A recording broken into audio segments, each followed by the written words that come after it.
Hello everyone. Before we start, make sure to like and subscribe to the channel and leave a comment with where you're from and what time you're watching. That way YouTube will keep showing you stories just like this one. Now let's begin. The cold hits fast in Colorado's high country, especially in October. I'd been living up in those mountains since my divorce was finalized that year. I relocated to Granite Falls right after signing the papers in August. Starting over at 33 felt less sad in a place where no one knew my past. The town was tiny, maybe 4,000 people, tucked between peaks already dusted with snow. I'd rented a cabin about 20 minutes outside the main area. That Saturday morning, I'd signed up for a trail cleanup on the Bear Creek Trail. I figured a little community service might help me meet folks who weren't just the cashier or my landlord. The email from the parks department said to arrive at 8:00 a.m. at the main trailhead, bring work gloves, and they'd supply trash bags and those litter grabber tools. I pulled into the gravel lot around 7:45, spotting about 15 cars already there.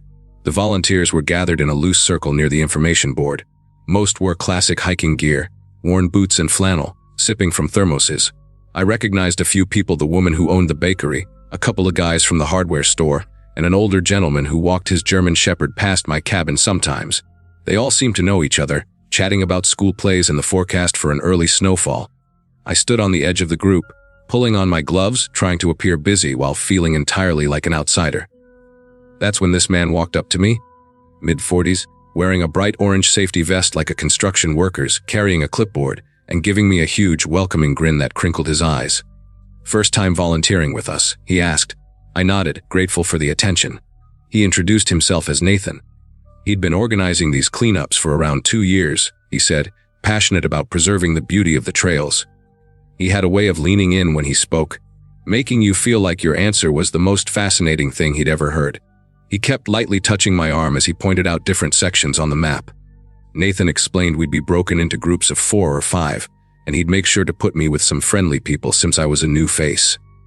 The strange thing was, when the actual Parks Department coordinator arrived, a woman named Carol in an official uniform with the Colorado Parks logo, Nathan just stood there next to me. I noticed his orange vest had no official markings or badges. Carol gathered everyone and went over the day's plan, repeating nearly everything Nathan had just told me, except she divided us into groups of 3, not 4 or 5. She assigned me to Janet, the bakery owner, and her husband, Tom, saying we'd be working the lower loop by the river. Nathan wasn't on her list at all, yet he simply nodded, then told Carol he'd float between the groups to assist where needed. She seemed okay with it, though I caught a quick, unreadable look she gave him. We grabbed our gear, bags, grabbers, a bucket for any broken glass, and set off. Janet was instantly friendly, asking about my cabin and if I'd survived my first real mountain thunderstorm yet.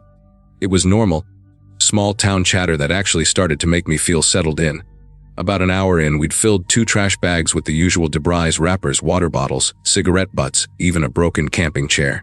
Tom was telling a story about finding a whole tent full of beer cans the previous year when Nathan reappeared on the trail ahead. He was walking toward us, not from behind where the other teams were. He waved us over, claiming he'd spotted a massive illegal dump site about 50 feet into the trees, too large for one person. Janet immediately suggested we notify Carol, mentioning that dump sites can sometimes have hazardous materials. But Nathan was insistent it was just regular garbage from some party, nothing dangerous, and he just needed extra hands. Tom checked his watch, noting it was after 10:00 a.m., past the time Carol had set for our water and snack break at the parking lot.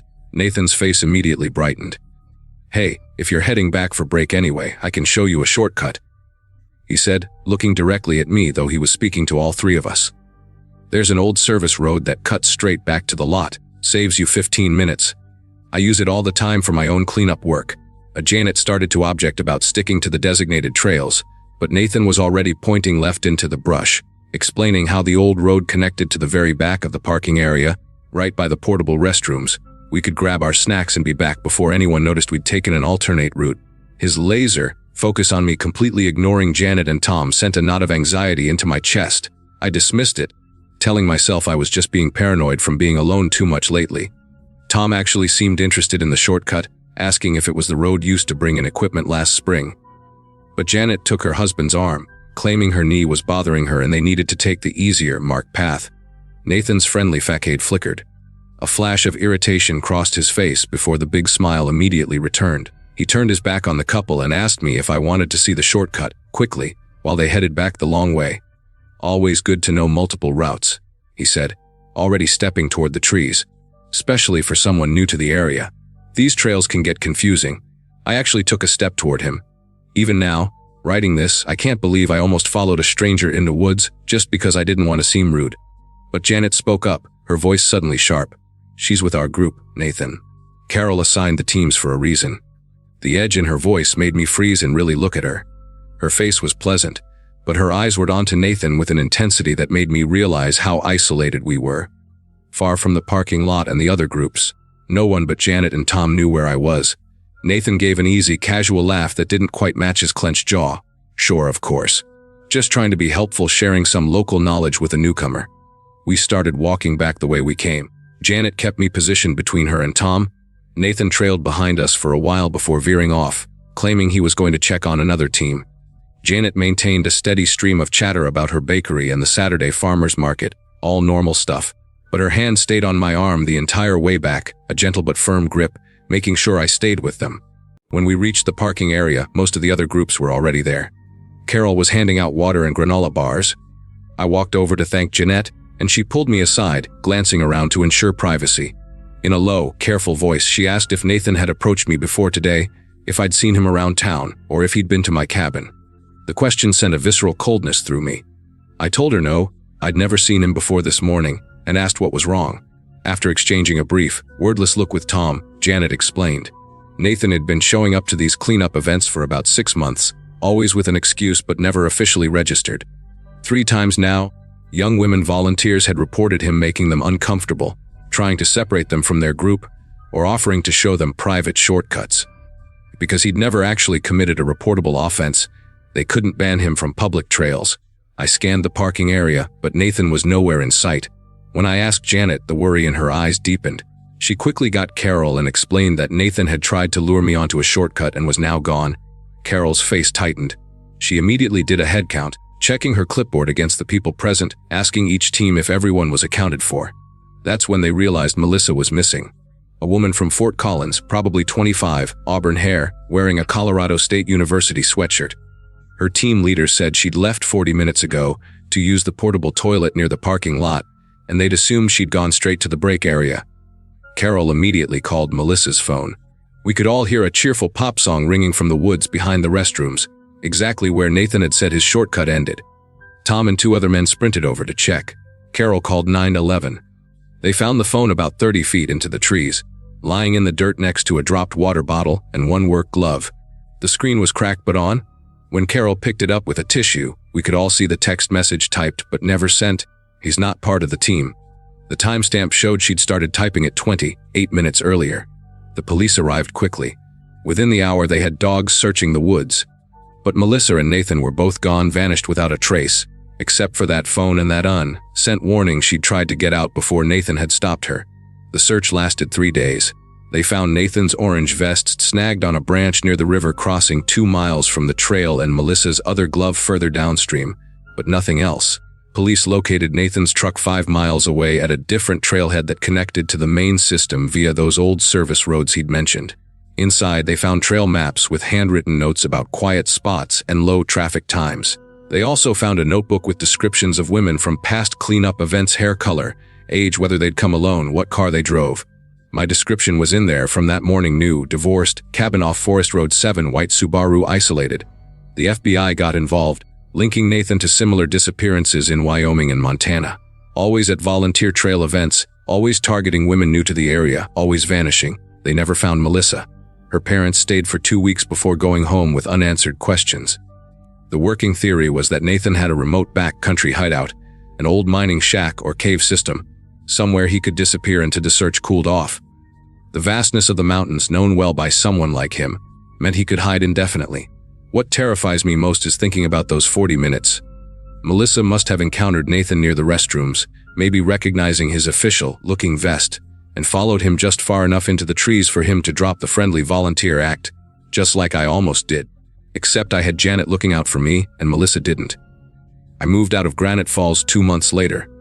I couldn't drive past that trailhead without obsessing over how close I'd come.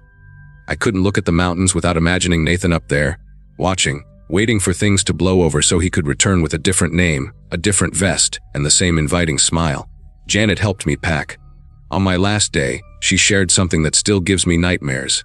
About a month before the cleanup, she'd seen Nathan at the grocery store, taking a photo of the community bulletin board. I had pinned a note there, looking for hiking buddies since I was new to town.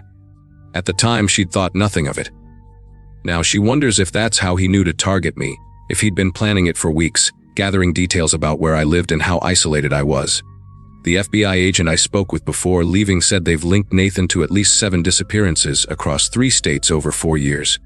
Always the same blueprint: women new to the area, organized outdoor events, and his camouflage as a helpful volunteer. They never caught him. Sometimes I check the news in those states looking for reports of missing hikers. Every time I see one, I wonder if it's him with a new alias and a new hunting ground. But what truly keeps me awake is the knowledge that I survived purely by luck, because Janet was protective, because Tom happened to mention the break, because something in Janet's voice made me stop walking toward those trees. Melissa likely had those same instincts, that same knot of anxiety, but she didn't have a Janet. That text she tried to send, "He's not part of the team," was her last attempt to warn someone, to be her own safety net. And it wasn't enough. It's never enough when they know the terrain better than you, when they've planned for months, and when looking helpful is their best weapon.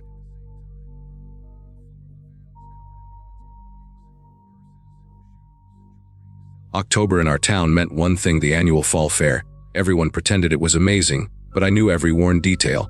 I'd run my uncle's ring toss booth since I was 16.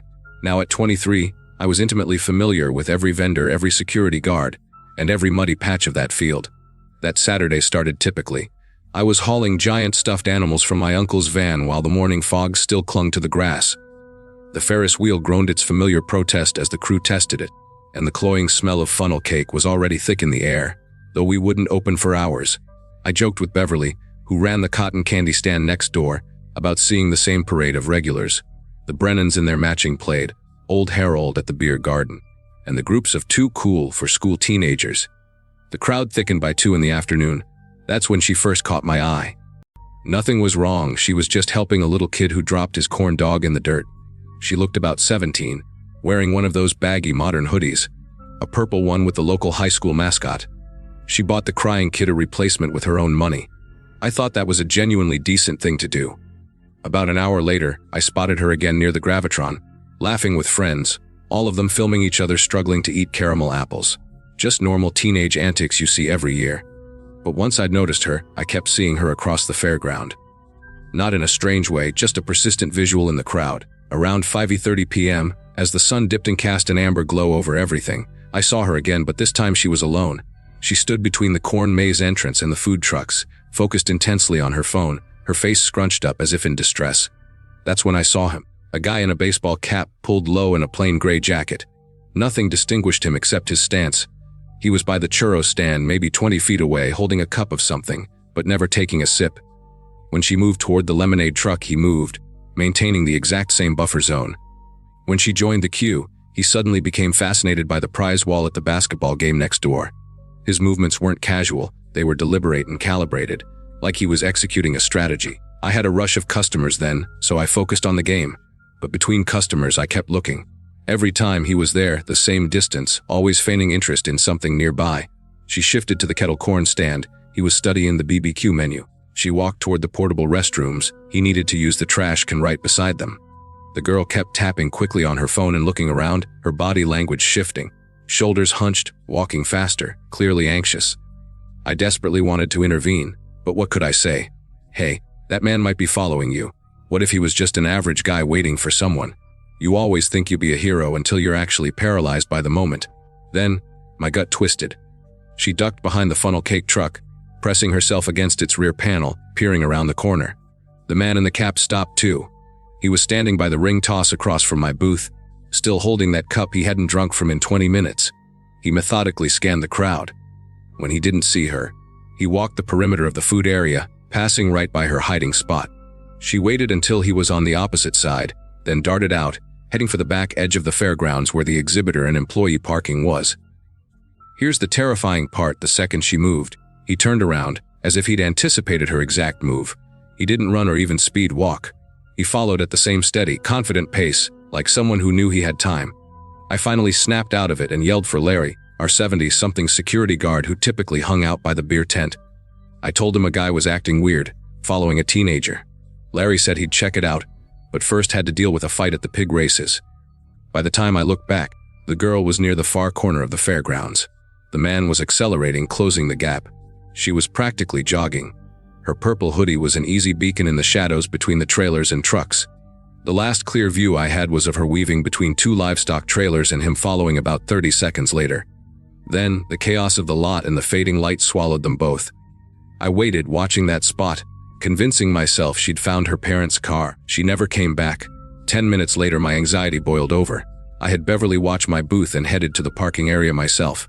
It was a disaster. Hundreds of vehicles, horse trailers, and RVs jammed into a field with almost no lighting. I walked the rows, calling out for a girl in a purple hoodie. Then I heard a distinct diesel engine rumble.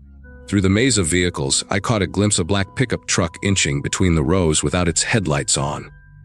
It was moving slowly, carefully, avoiding attention. Everyone else had their lights on. It was dark enough you needed them. This truck crept through the shadows until it reached the exit access road. Only then did the lights flicker on, just before it turned onto the main road and sped away. I ran back to find Larry. I demanded we call the police right now. I was frantic, describing the girl, the follower, and the black truck leaving in the dark. Larry finally took me seriously. He radioed the coordinator, and within minutes, 2 sheriff's deputies arrived. I repeated everything. The girl, the man, the calculated pursuit, the truck. They took me seriously, asking for details. Did I know her? Had I seen the man's face? I admitted I'd focused on his behavior, not his features. Average build, the cap, the gray jacket, maybe 30 to 45. They said they'd checked the security cameras and started interviewing vendors. That's when it turned from bad to horrific. 20 minutes later, a woman came running up, hysterical. She was looking for her daughter, Ashley, 17. Ashley was supposed to meet her at the main entrance at 700 and hadn't shown. When the deputy asked what she was wearing, the mother pulled out her phone, a photo of Ashley in the purple hoodie with the school mascot. My blood ran cold. The deputy's demeanor instantly changed. He radioed for backup and ordered the security footage reviewed immediately. Ashley's mother was weeping, saying Ashley always answered her texts. She'd sent one message at 6:40 p.m. that said, "Mom, this guy in a baseball cap won't stop following me between the food stands coming to the car." Then silence. That was the last thing she ever sent. Within the hour, the fairground was flooded with police. They locked down exits and started checking every car. The grainy security footage was mostly useless, but the parking lot camera caught a crucial 2-minute window. 6:52 p.m. Ashley is seen walking us toward the back parking area. 6:53 p.m. a figure in a baseball cap follows the same path. 6:54 p.m. the frame is empty. 6:56 p.m. a black truck pulls out of that same area, driving slowly without lights until it hits the access road. They couldn't get the license plate. The angle and quality were too poor. But the timestamp matched my sighting perfectly. The detective who spoke to me later confirmed that 2-minute window was everything. Whatever happened, it was swift and violent. They found her phone the next morning, screen cracked, tossed under a livestock trailer about 50 feet from where I'd last seen her. There was a small amount of blood on the gravel. Overnight rain had destroyed any other key evidence. The awful realization was how meticulous his plan was. He knew the camera blind spots, the poor lighting, the noise and chaos that would mask any sound. Police interviewed over 200 people. 3 other teenage girls recalled a man matching that description lingering near them earlier that day. One, Kayla, said he'd asked her for directions, but something about his 2 white, fake-looking teeth and the smell of cigarettes masked by cheap cologne made her lie and send him the wrong way. Details like that are what haunt you later, wondering what small difference you could have made. They never found Ashley. They never found the truck, despite a 3-state alert. The FBI connected it to 2 other disappearances at county fairs over the last 3 years. Same pattern, a teenage girl alone, a man in a baseball cap, a vehicle leaving immediately afterward. They believe he scouts the fairs all day, singles out his target, and waits for the precise moment of separation. Patient, methodical, and invisible among ordinary people. I quit the fair after that. I quit a lot of things. I moved back home and started seeing a therapist for the survivor's guilt that plagues you even when you weren't the direct victim. I can't stop replaying the moments I could have acted, leaving my booth, approaching her, getting a plate number. The fair still happens every October. I don't go. Beverly told me they installed more cameras and hired professional security now. But Ashley is still gone. And somewhere out there, that man in the baseball cap is probably walking through another crowd, holding another undrunk cup, watching and waiting. The fog was so thick on Interstate 84 through Oregon that I couldn't see 20 feet ahead. After 16 hours hauling refrigerated goods, my eyes were burning. I've been driving trucks since my divorce in 2011. At 41, I figured I'd seen every strange thing these highways had to offer. The dash clock read 24:07 a.m. when the Cascade View Rest Area sign finally emerged from that soup of white. My bladder had been screaming for an hour, and the coffee I drained back in Baker City was no help. I pulled in, and the parking lot lights were mostly dead. My first warning. Only one sodium lamp flickered near the building, casting long warped shadows over empty spaces. Construction barriers lined half the lot. A crooked sign declared, "Si los de far renavion," no facilities available. It was peak October travel, but the place looked abandoned, yet a single light shone from the men's room window. Maybe the crew left it on, or maybe one stall was open for emergencies. Either way, it beat using a bottle in the cab. I grabbed my flashlight, killed the engine, and the silence hit me. It wasn't peaceful. It was heavy, like the fog was smothering every sound. My boots crunched on the gravel as I walked toward the light, weaving around construction debris. The door handle was frigid. When I pushed it open, the hinges screamed like they hadn't been moved in weeks. Inside, the fluorescent bulb buzzed and flickered, bathing everything in a sickly green tint. The room was rough, cracked tiles, rust, and a smell of old bleach mixed with something I couldn't place. 3 stalls lined the left wall. All the doors hung ajar, except the middle one, which was shut tight. Next to the sink sat a hide-in hiking backpack with all its straps and clips. A strange thing to leave behind. I walked closer. The main pocket was open, and an iPhone was propped up against a bundle of clothes. The screen was on, the red recording button blinking. The timer read 34:7:23, almost 4 hours of continuous recording. Who does that in an abandoned bathroom? I carefully picked it up, trying not to smudge prints. The video mostly showed darkness, with glimpses of the ceiling when the phone shifted. I scrubbed back through the footage. Shadows moved in reverse until I hit something that made me freeze. A person was in the frame, someone wearing a baseball cap pulled low, standing right in front of the closed middle stall. The timestamp was 11:14 p.m., just a few hours ago. The figure stood perfectly still, then knocked. 3 slow, deliberate raps that echoed. A muffled, clearly terrified voice answered from inside the stall.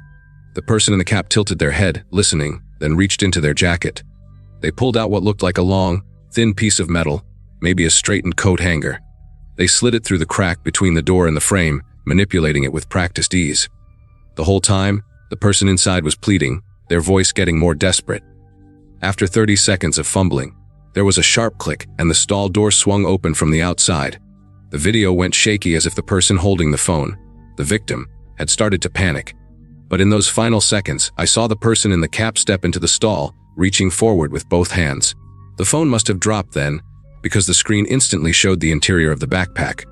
The audio continued shuffling, something heavy being dragged across the tiles, then footsteps walking away. For the next 3.5 hours, nothing but the fluorescent buzz. I looked at the middle stall, still closed tight, and noticed something new. Scratch marks on the tile floor led from the stall to the main door, like something heavy had been pulled. My mind was reeling, but my legs carried me toward the stall. The door was locked from the inside now, which made no sense. I knelt, shone my light under the gap, and immediately regretted it. Dark, wet stains were on the floor, and something white that looked like a broken fingernail. But the smell was the worst. Metallic and thick, the unmistakable scent of blood. I shot up, knocking the backpack across the floor. That's when I heard it. A phone ringing, but not the iPhone I was holding. The sound was coming from inside the closed stall, a cheerful default ringtone, completely wrong for this place. It rang 3 times, then stopped. Silence. Then, a text message pinged from inside the stall. Another ping, then another. Someone was looking for the person trapped inside. I was backing toward the main door, the iPhone still clutched in my hand when I heard it. Footsteps outside. Slow, deliberate, crunching across the gravel. They stopped right outside the bathroom door. The handle began to turn, just like in the video. Except this time, I was the one locked in. I slammed my shoulder against the door and got the deadbolt locked just as they started pounding. Not knocking, but violent, desperate hammering that shook the frame. They weren't speaking, which made it terrifying. The bathroom had no windows, no other exit. My truck keys were in my pocket, but my truck was 50 feet away, and the attacker stood between us. The pounding stopped abruptly. I heard footsteps circling the building. They were looking for another entry point. I remembered the construction area. They must know this place. We know about the service doors. Metal scraped against metal at the back of the building. They were trying to pry something open. I turned off my flashlight and stood in the dim, flickering green light. Then, the lights cut out completely. The electrical box. They'd killed the power. In the sudden pitch black, I heard a service door shriek open. They were inside the main building now, moving through the renovation areas. I could hear creaking and shifting from the space above the ceiling tiles. I had seconds before they found a way to drop into the bathroom. I fumbled for the deadbolt, slid it open silently, and slipped outside. The fog instantly swallowed me. I knew my truck was 50 feet straight ahead, but I was blind. I started moving, stumbling over something metal that clanged loud. Behind me, the bathroom door burst open. I heard the footsteps again, faster, closing in. My hand hit the cold metal of my truck door. I yanked it open and fell inside. The engine roared to life. My headlights cut through the fog, revealing a figure 10 feet away. Not running, just standing there in that baseball cap, head slightly tilted, watching me. I threw the truck into reverse, spun the tires on the gravel, and got the hell out. 20 minutes later, I met 2 state troopers at a gas station and led them back. We found the bathroom as I'd left it, the backpack, the dead phone, the blood, the scratches. When they finally cut the middle stall open, it was empty except for more blood and a wallet belonging to a man named Brandon Hewitt. The police found Brandon's car 5 miles away on a service road, but never found Brandon or the person who took him. A detective called me a few weeks later. They recovered the full video, including deleted clips. In one from 9:00 p.m., Brandon mentioned stopping at the rest area despite the signs he desperately needed the restroom. But here's what chilled me in the background of that clip. Barely visible, someone was already there, sitting in a van in the far corner of the parking lot, just waiting in the dark. Police enhanced the image. The van was loaded with stolen construction tools from a site 40 miles away. This person was using closed rest stops as hunting grounds, knowing they'd draw in isolated, desperate travelers. I don't drive that route anymore. I never look at a closed sign the same way. The police never caught the man in the cap. They never found Brandon. They issued warnings and increased patrols. But nothing ever came of it. I kept a copy of one frame from the dash cam, the one where the figure is standing by my truck as I drove away. The posture wasn't anger or frustration. It was patience, like they knew there would be others. And every night, someone somewhere pulls into an empty rest stop, sees that one light still on and decides to risk it. Every small town in Michigan has that one farmer's market. Burwood Road was ours. Local honey, vegetables, and homemade soap. I was 24, managing a coffee shop downtown, still questioning my photography degree. My best friend since high school, Jenna, was the one who insisted I had an eye, and dragged me into that first camera class. That Saturday afternoon, we were deep in the woods behind the market, helping Jenna's younger sister with a high school science project. The maple trees were hitting their peak, that gorgeous, burnt orange brilliance, perfect for the ecosystem shots we needed. It started out completely routine. We'd been out there since 2, taking macro shots of decomposing leaves, fungi on fallen logs, and the way the afternoon light pierced the canopy. The market was winding down. We could hear the sounds of vendors packing up, wooden crates clanking, truck doors slamming. The woods were peaceful, just the rustle of squirrels and the faint hum of the highway. Around 40:30 p.m., I remember thinking we should wrap up soon. Jenna stood up, brushed the dirt off her jeans, and grabbed my arm. Her fingers dug in hard. "Don't look right away," she whispered, her voice forced into a brittle calm. "But there's someone watching us behind that big elm tree, maybe 40 yards back." I could feel her slight tremor. I forced myself to fiddle with my camera settings, pretending to check my last shot, while slowly adjusting my angle for a better peripheral view. At first, I thought it was another photographer or a stray hiker. But then I saw him. A man in dirty brown work boots and a canvas jacket, crouched low between 2 trees. He was completely still, except for Fee's making tiny adjustments to something he held up to his face. The setup triggered every warning light in my head. I nudged Jenna and forced a laugh as if reviewing a funny photo. "Pack up naturally," I murmured, keeping my voice light. "We're leaving right now." We gathered our equipment with agonizing casualness, me collapsing my tripod, Jenna zipping her bag, both fighting the urge to sprint. All the while I kept glancing over. That's when I saw it clearly. He was holding military-grade binoculars, pointed directly at us. The woods suddenly felt dead silent, as if all the ambient noise had dropped away, leaving only our breathing. The sounds of the market felt impossibly distant. We walked back toward the parking lot, maintaining that strained, normal pace. Behind us, a branch snapped, closer than before. We made it to Jenna's beat-up blue Subaru. The moment the doors shut, she locked them and cranked the engine. "Should we call someone?" she asked, her voice shaking now that the act was over. I was already dialing 911. As the phone rang, I watched the tree line. He had moved to the edge of the woods, standing in the shadows between the trees and the gravel lot. When the operator answered, I tried to explain that specific, hard-to-describe fear, how a man watching you with binoculars is different from a glance. The operator took our information, promised to send an officer, and told us to wait somewhere safe. Jenna drove us to the front of the market where there were still a few vendors. Officer Daniels arrived 50 minutes later. He was young and looked bored, but his attitude changed when we walked him back to our spot. He saw the disturbed undergrowth where the man had been crouching. There were clear boot prints and a worn path leading deeper into the woods, suggesting regular use. Daniels radioed for backup. Within 20 minutes, a detective named Reeves, a sharp-eyed woman, was on site. They formed a line and systematically moved through the woods. About 200 yards in, an officer called out. Jenna and I couldn't see anything, but we watched Detective Reeves emerge from the trees, her face grim. She was speaking rapidly into her radio, calling for crime scene techs using codes that made Officer Daniels, who was still with us, go pale. "We need you both to come to the station," Reeves said, her tone professional but urgent. "We've found something significant." During the drive, she wouldn't say what. At the station, they separated us. I spent 3 hours going over every detail of the man's clothing, his build, and the exact timeline. It wasn't until 9 that night that Detective Reeves returned to my room. She sat down, her expression controlled, and opened a folder of photographs. "We discovered a campsite," she said, spreading pictures of a small tent covered in camouflage netting, nearly invisible. Next to the tent were several cell phones, wallets, and driver's licenses. She showed me photocopies of the IDs, 3 women and 1 man, all in their 20s or 30s, from towns within a 50-mile radius. I recognized the name Claire Hoffman from a missing hiker report a month earlier. My throat went dry as she confirmed these were all individuals reported missing over the past year, cases that had been previously unconnected. The campsite contained a stove, canned goods, and most disturbingly a journal filled with meticulous, handwritten observations about people who visited the woods. The entries included dates, times, physical descriptions, and license plate numbers. Reeves flipped through photos of the journal pages. The neat, cramped handwriting described people's routines, who came alone, who seemed distracted. One entry from 3 weeks prior mentioned 2 young women with cameras, early 20s, brown and blonde hair, artistic types, along with our exact arrival and departure times from a scouting trip we hadn't even realized anyone had seen.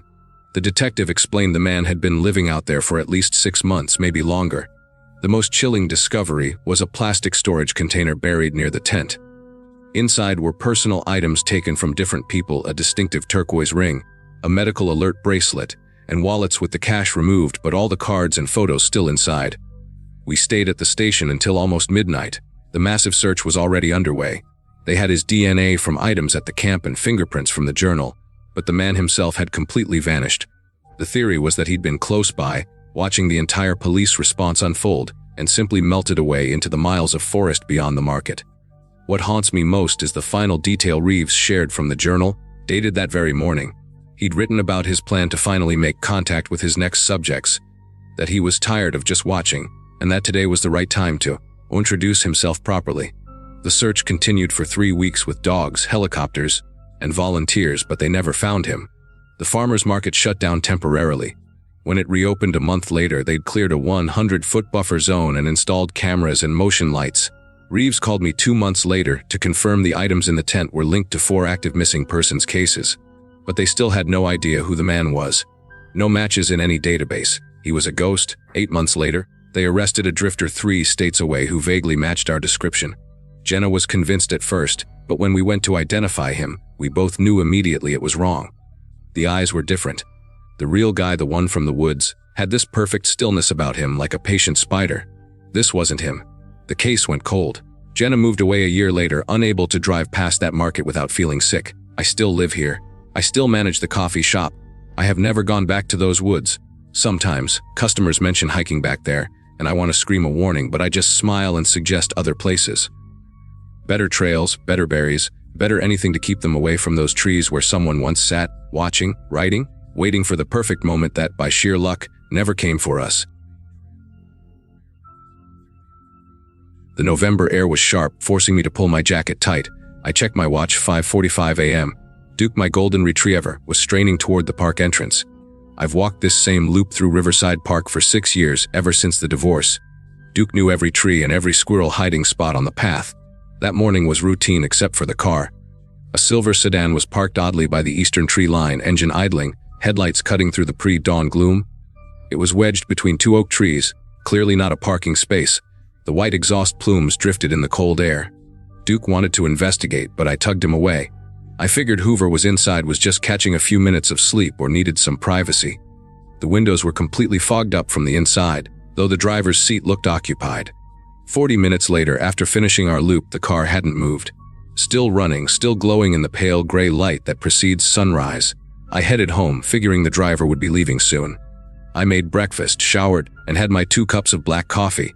I completely forgot about the car until I left for the hardware store around 10:00 a.m. The quickest route to Hanson's Hardware cuts right through the park, so I walked.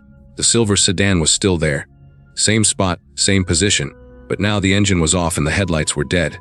The driver's door hung wide open, swaying slightly in the breeze. From the path, I could hear a loud, harsh radio static crackling from inside. The windows were clear now. I could see straight through to the passenger side. It was empty. The driver's seat was pushed back all the way, and in the center console was a coffee cup with steam still rising faintly. I stood there for 30 seconds, trying to make sense of it. People don't just abandon a running car with the door open and the radio blasting static. I called out a quiet, "Hello," but got no response. The static just kept oscillating between frequencies. I walked closer. There was a brown leather wallet on the dashboard, fat with cards, and a phone face down on the passenger seat. An expensive wool jacket was draped over the back of the seat.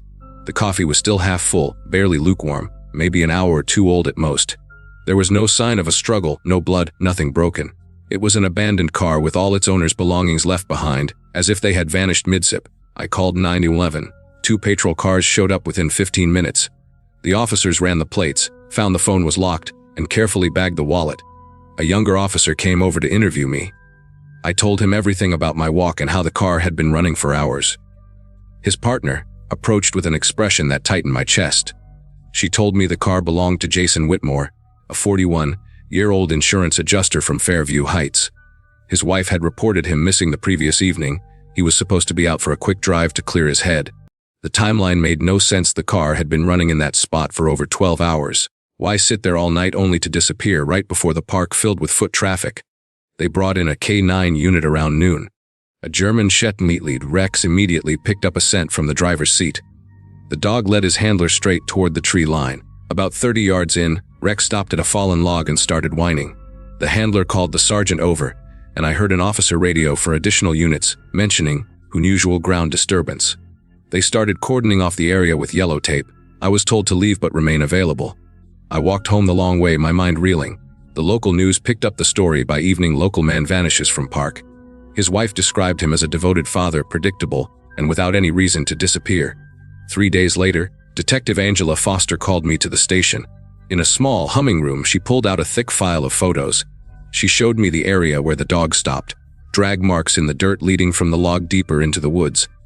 Another photo showed Jason Whitmore's left shoe, a brown Oxford, laces still tied, found 50 yards from the log.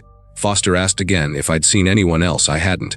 But then I remembered something insignificant: a white, windowless maintenance van in the parking lot when I'd arrived that morning. It was parked crookedly, and it was splattered with mud up the back doors, even though it hadn't rained. The detective's expression instantly changed. I described the van as best I could. No logo, just white, dirty, and a ladder on top. She showed me a traffic camera photo from 40:17 a.m., 23 minutes before my walk, showing a white van with no visible plates turning into the park entrance. Foster explained they'd found similar tire tracks near where the shoe was discovered and were trying to trace all white vans in the county, but it was slow going. Then she told me something that made my blood run cold. They'd linked 3 other similar incidents in parks across the state over the past 8 months.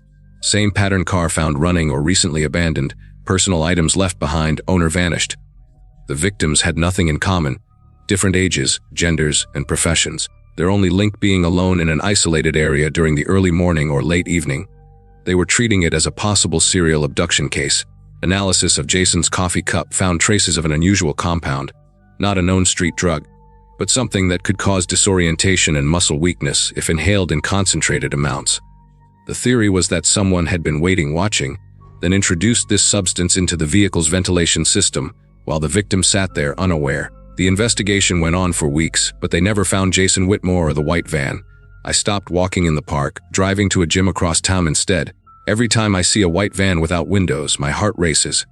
I find myself checking the plates, looking for mud on the doors. Detective Foster called me once more 6 months later. They'd connected 2 more cases to the pattern but still had no solid leads. That was 2 years ago. I still think about that morning, about the steam rising from the coffee, and how Jason Whitmore was just trying to clear his head with a drive. The park reopened and people walked their dogs there, but the early morning regulars now walk in groups, never alone, always watching the tree line and checking the parking lot for white vans that don't belong. Coach Bryant kept us late that Thursday, running penalty kicks until our legs were noodle soft and the field lights had to switch on. I remember jogging down Sycamore Avenue, my cleats clanking against my backpack, thinking about my upcoming geometry test and Mom's famous Thursday night lasagna. The neighborhood was entering that quiet hour when families gather for dinner.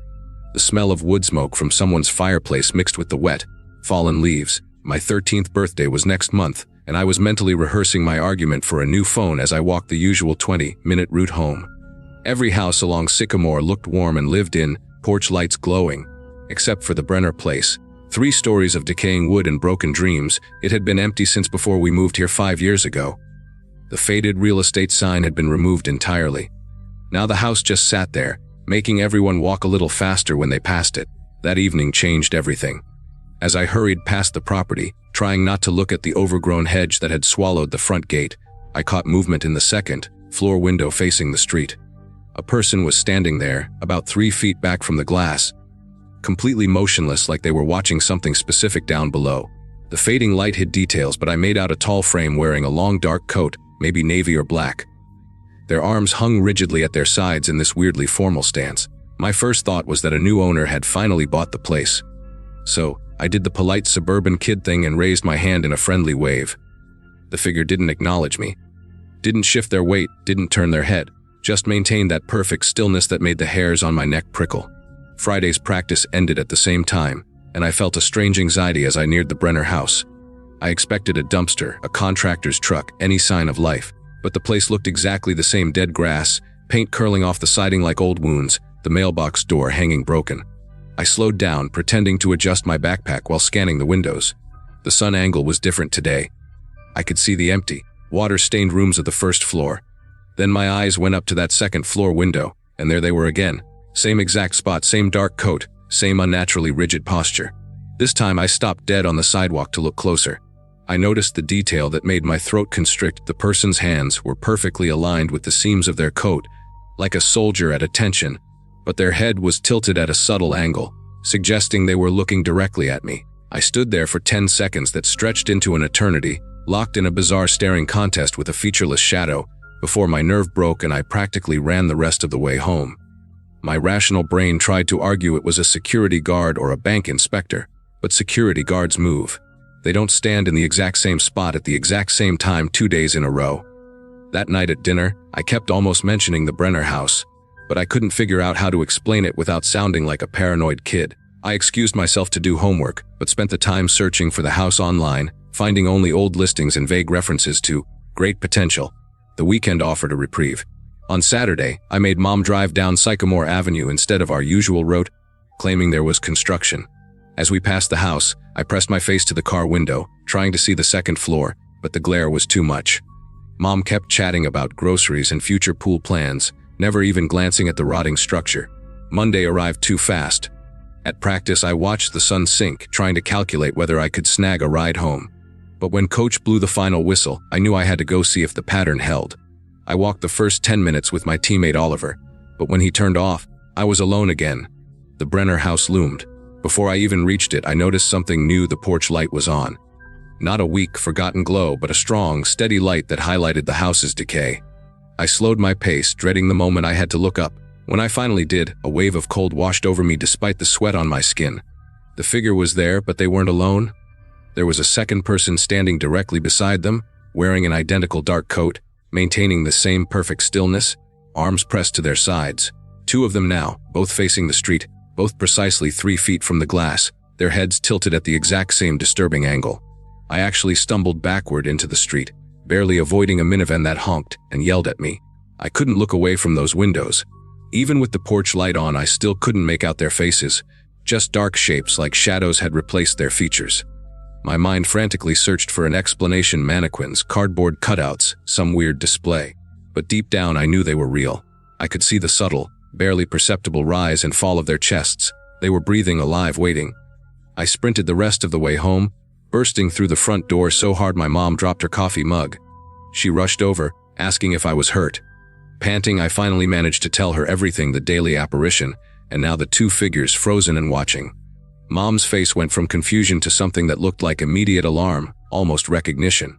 She made me sit down and called Dad to come home. While we waited, she asked careful, specific questions. Was I sure they were real? Had they ever tried to talk to me? Dad arrived, his work clothes rumpled, worry creasing his face. After I repeated the story, my parents exchanged a meaningful, silent look.